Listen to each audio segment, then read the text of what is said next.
Hello दोस्तों, मैं हूं आपका दोस्त सैफ। चलिए आज नया लॉजिकल रीजनिंग का टॉपिक लेके आपके सामने आया हूं। आज टॉपिक है खूनी संबंध या खून के संबंध। टॉपिक देख के लगता है आज तो बड़े क्राइम और क्राइम पेट्रोल और सावधान इंडिया इसकी बात होने वाली है, जिन्हें खून वर्ड को थोड़ा सा सोफिस्टिकेटेड बना देते हैं अंग्रेजी में ब्लड। तो आज हम जो लॉजिकल रीजनिंग का टॉपिक करने वाले हैं दैट इज ब्लड रिलेशन।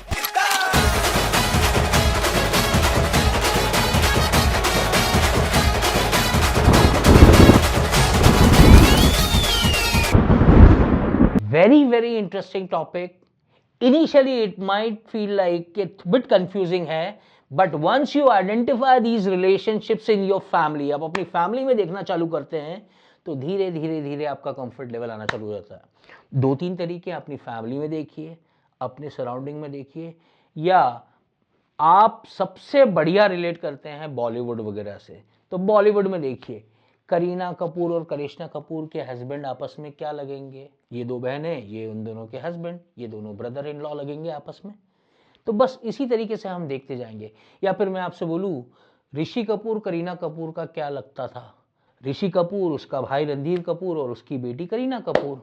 तो ऋषि कपूर करीना कपूर का कौन लगता है? चाचा लगता है। चाचा को क्या बोलते हैं? अंकल। और स्पेसिफिक जाएं तो पप्पा की तरफ से जो अंकल लगता है उसको क्या बोलते हैं? Paternal uncle. तो ये रोजमर्रा की चीजें हैं जो आप सब लोगों ने पढ़ ही रखी होगी। अपनी फैमिली में देखें, यदि मैं आपसे पूछूं कि आपके पिताजी की बहन आपकी क्या लगती है, आपके पिताजी की बहन आपकी बुआ लगती है। अब इंग्लिश की बारी। Who is your father's wife to you? आपके पिताजी की वाइफ आपकी क्या लगती है? आपकी मम्मी लगती है। आपके पिताजी की मम्मी आपकी क्या लगती है? आपके पिताजी की मम्मी आपकी दादी लगती है। आपके पिताजी की बेटी आपकी क्या लगती है? आपके पिताजी की बेटी आपकी बहन लगती है। बस अपनी फैमिली में ये चीज देखना चालू कीजिए, धीरे धीरे क्वेश्चन में कंफर्ट लेवल आपका बनता जाएगा। अब क्योंकि 4-5 रिलेशनशिप एक साथ दिए रहते हैं, 4-5 लोगों की एक साथ बात चलती है, तो इट इज ऑलवेज बेटर कि आप इसको कॉपी पे जॉट डाउन करके लिख के बनाएं, पेन और पेपर लेके। अब पेन और पेपर जहां पर हम लेते हैं तो मेल और फीमेल को कैसे रिप्रेजेंट करें, यह परेशानी का संभव हो जाता हमारे लिए। तो क्या हमें हमारे दादाजी का जिक्र करना तो एक बूढ़ा आदमी बनाए, पिक्चर ड्रॉ करें, उसके लिए ड्राइंग अच्छी करें, या पिताजी बनाने हैं तो मूंछों वाले एक पिताजी बनाएं, ऐसा करें?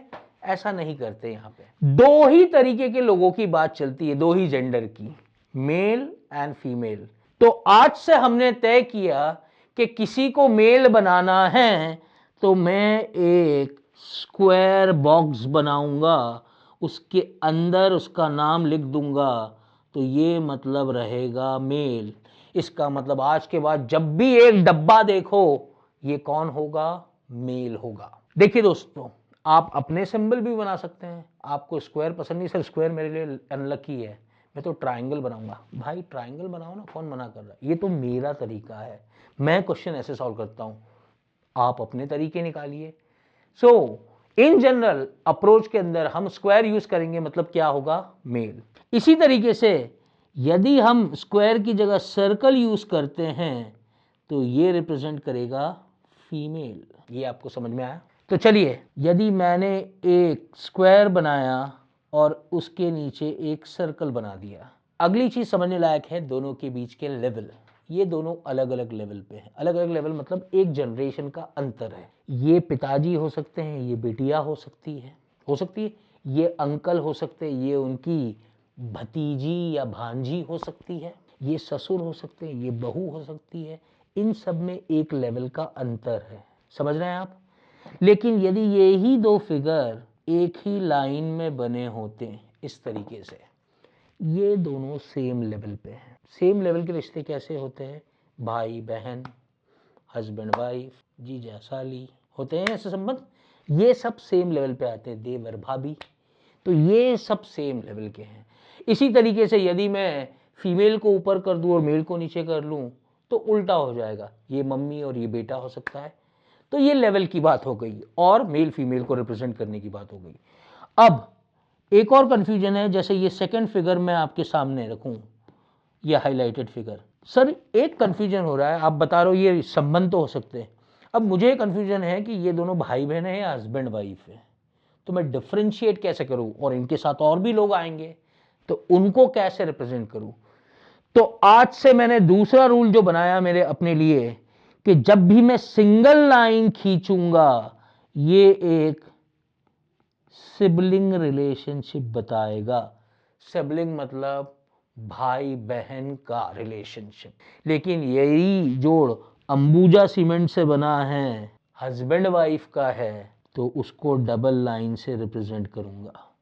तो यदि एक सर्कल और एक स्क्वायर के बीच में सिंगल लाइन है मतलब ये दोनों भाई बहन है, लेकिन यदि डबल लाइन है तो ये हस्बैंड वाइफ है। तो आज के बाद जैसे ही आपको इस तरीके का फिगर दिखे अपने बनाए हुए क्वेश्चन के अंदर या क्वेश्चन सॉल्व करते समय, और इनके नाम दे दिए हमने ए बी सी, क्या समझ में आता है आपको देख के? बड़ा क्लियर है। ए और बी एक कपल है, हस्बैंड वाइफ है, और बी का एक भाई है जो कि है सी। तो वो ए का क्या लगा? साला। साला मतलब ब्रदर इन लॉ। ये संबंध आपको क्लियर है? इस तरीके से हम बनाएं। ओके, अब अगली चीज नाम। बस ये तीसरी चीज आपको समझने लायक है ब्लड रिलेशन में, इसके अलावा और कोई चीज समझने लायक नहीं है। सर नाम बड़े कंफ्यूज करते हैं इसके अंदर, क्या करें, अंग्रेजी भाषा ही ऐसी है। जैसे for example sister in law की बात करते हैं हम, सिस्टर इन लॉ, ठीक है। कितने रिश्तों के जिसके हमारी हिंदी भाषा में अलग अलग नाम है, सबके सिस्टर इन लॉ हैं। पहले मैं हिंदी के नाम बताता हूँ आपको। भाभी, साली, ननद, इन सब के नाम एक ही होते हैं इंग्लिश में, सिस्टर इन लॉ। इसलिए मैंने आपसे कहा अपने घर में ये संबंध देखिए, ज्यादा आप कंफर्टेबल रहेंगे।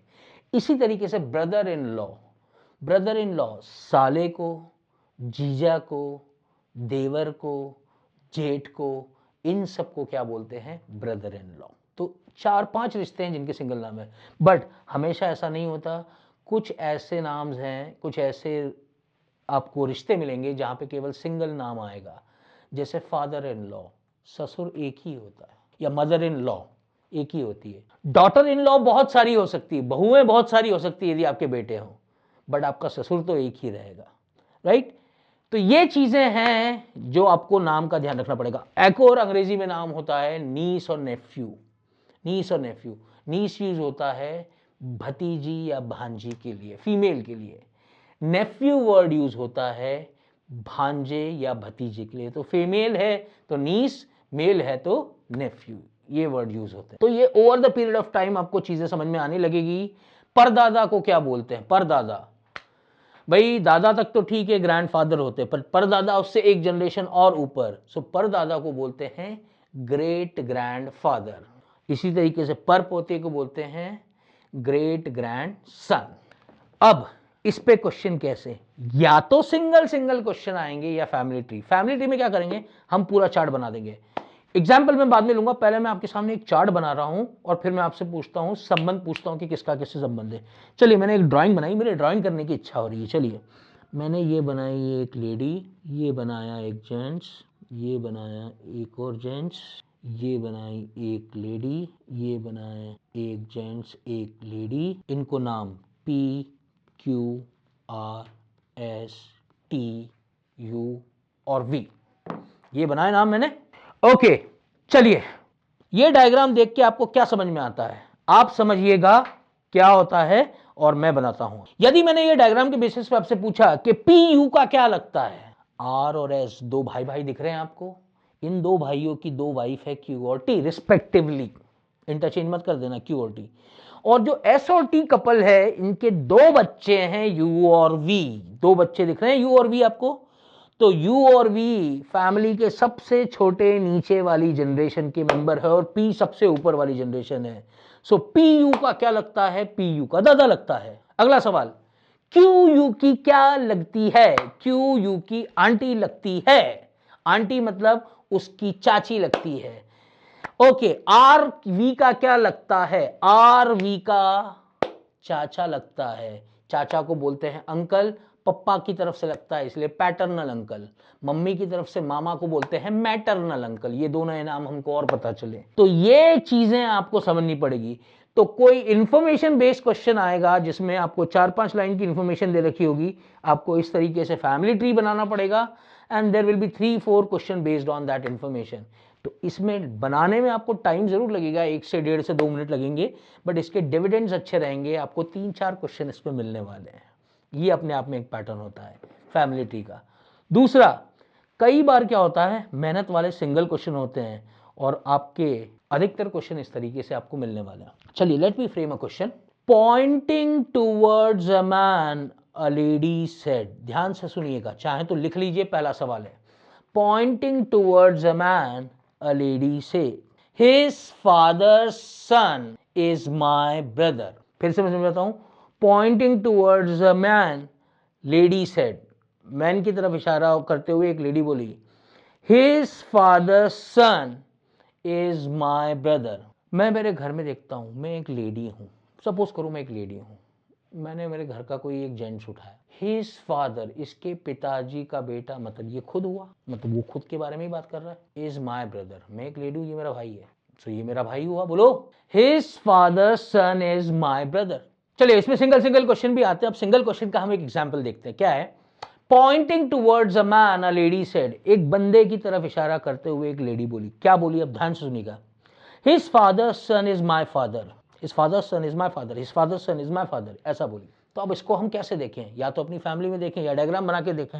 मैं डायग्राम से अप्रोच अपनों को समझाता हूं, फैमिली में आप खुद ही समझ सकते हैं कि किन लोगों की बात चल रही है नाम के साथ। ये लेडी बनाई मैंने, ये बोल रही है किसी बंदे के बारे में, इसकी तरफ इशारा करते हुए। चलिए, क्या बोल रही है? हिज फादर सन, इसके पिताजी का बेटा, हम मान के चल रहे हैं इकलौता बेटा, हिज फादर्स ओनली सन, ऐसा बोल दो टू बी प्रोसेस। सो इसके पिताजी का इकलौता बेटा, मतलब ये खुद, इज माय फादर, ये मेरे पिताजी है, तो मतलब ये में आ गई, तो ये हो गई लेडी, ये उस जेंट्स के बारे में बात चल रही है। इस तरीके से डायग्राम बन जाएगा। तो चलिए, अब एक और सिंगल क्वेश्चन देखते हैं हम, कि इसमें हमने फैमिली ट्री तो देख लिया, अब सिंगल सिंगल क्वेश्चन कैसे होते हैं। ये थोड़े से मेहनत वाले रहते हैं और लैंग्वेज में ट्विस्ट ज्यादा रहता है। Let me put an example in front of you. Poynting towards a man a lady said, एक बंदे की तरफ इशारा करते हुए एक लेडी बोली। क्या बोली? His father's only son is my father. His father's only son is my father. तो अब इसको कैसे करें? या तो अपनी फैमिली में देखो, ये मैं यहाँ पे अपफ्रंट एक्सप्लेन नहीं कर सकता क्योंकि ये आपको ही सोचना पड़ेगा। तो फिर इसका ऑल्टरनेटिव क्या है? ऑल्टरनेट तरीका है डायग्राम से करने का। बिल्कुल बनेगा, उससे 100% बनेगा। चलिए, I will make the diagram. Before that I will read the question once again. Pointing towards a man, मान लीजिए ये वो बंदा है, इसकी तरफ इशारा करते हुए एक लेडी बोल रही है, ये वो लेडी है और ये वो मैन है।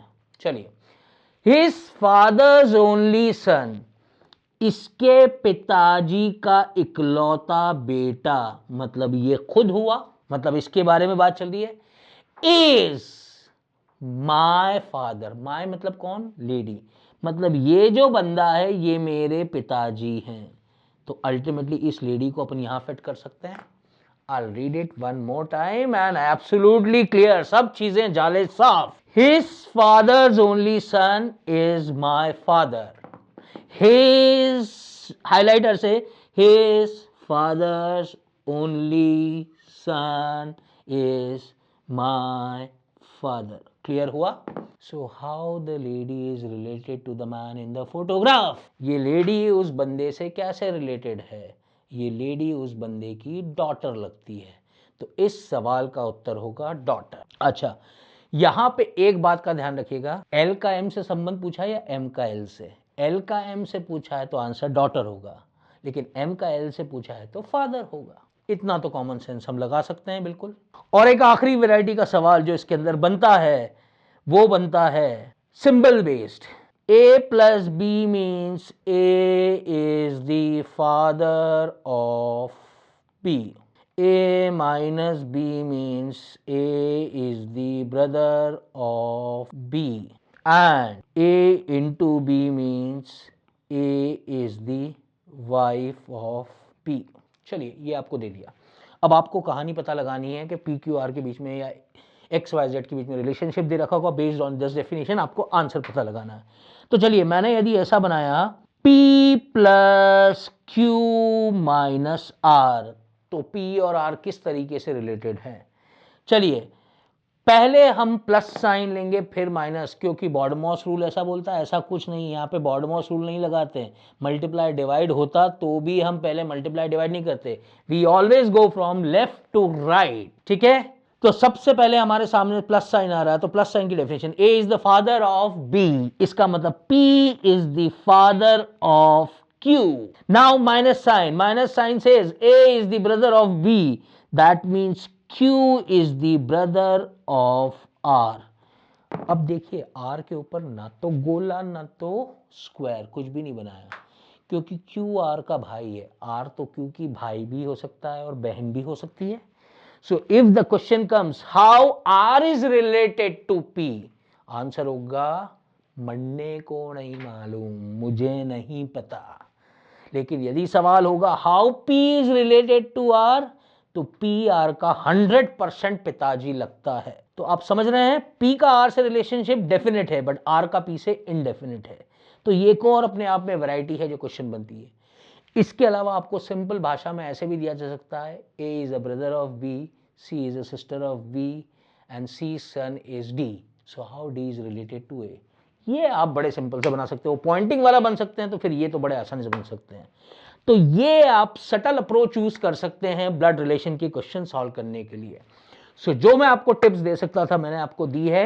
इन चीजों पे वर्क करना चालू कीजिए, मेल फीमेल स्पाउस सिबलिंग कैसे करना है, जनरेशन, और आप ब्लड रिलेशन के क्वेश्चन में कंफर्टेबल हो जाएंगे। तो ये था खूनी संबंध अपना, याद है दोस्तों। तो इस टॉपिक को हम याद रखेंगे खूनी संबंध के नाम से। जहां खून समझा लॉजिकल रीजनिंग में मतलब ब्लड रिलेशन की बात हुई। सो खूनी संबंध बनाते रहिए, उसको सुलझाते रहिए, प्रैक्टिस करते रहिए। अगले सेशन में मैं आप फिर से मिलता हूं आपसे एक नए टॉपिक के साथ, नई ब्रीफिंग के साथ। तब तक take very good care of yourself. Bye bye, चाओ।